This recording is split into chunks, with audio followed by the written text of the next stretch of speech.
ingura ibiganiro.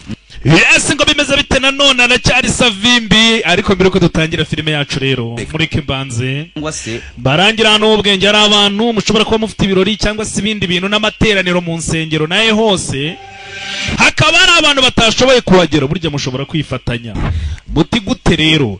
Hari abantu bita SF Media, abo ngabo barabigufashamo wenyine babahuze. Umwana niba yabatijwe abantu bari Burayi babikurikirane nk'abahari, ujye unywa akantu banywa kandi kuri nimero nimero telefone yabo dore ngiyo, ushobora gufata pause ukabahamagara. rwandasfm.com. no nubwo ari byo gusa na website yabo ni iriya, ubwo ahasigaye ni ahanyu. Reka dutangire filime yacu bimeze bite.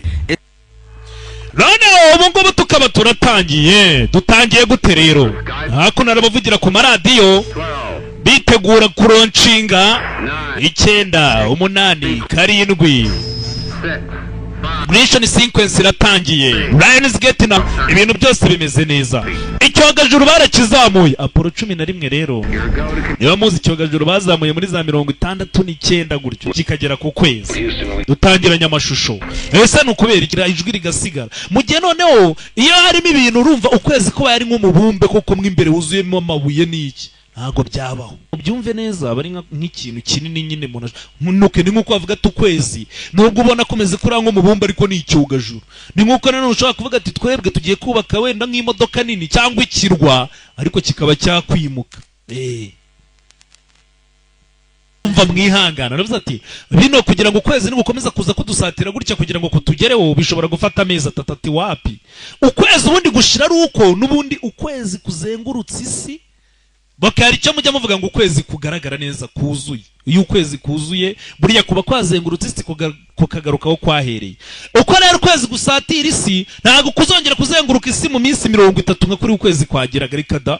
Atahubwo ni ibyumweru 3 nta gihe dusigaranye mpaka ukwezi kuzavuze ati ni imyaka y'urumuri binyinshi imbere yacu.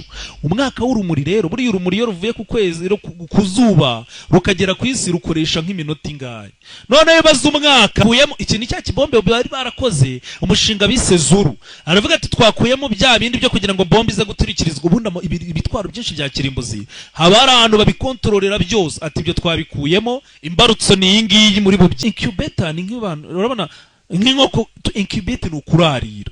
Bafashe nk'amagi cyangwa se bafatana none ibice by'umuntu babishyira muri iyo mibumbe. Babayeho mbere baremye ukwezi ngo ukwezi niko konyine kwaje kurokoka. Barakwereje ahantu ngo kure cyane babonaga hashobora kuzava umubumbe wabaho abantu.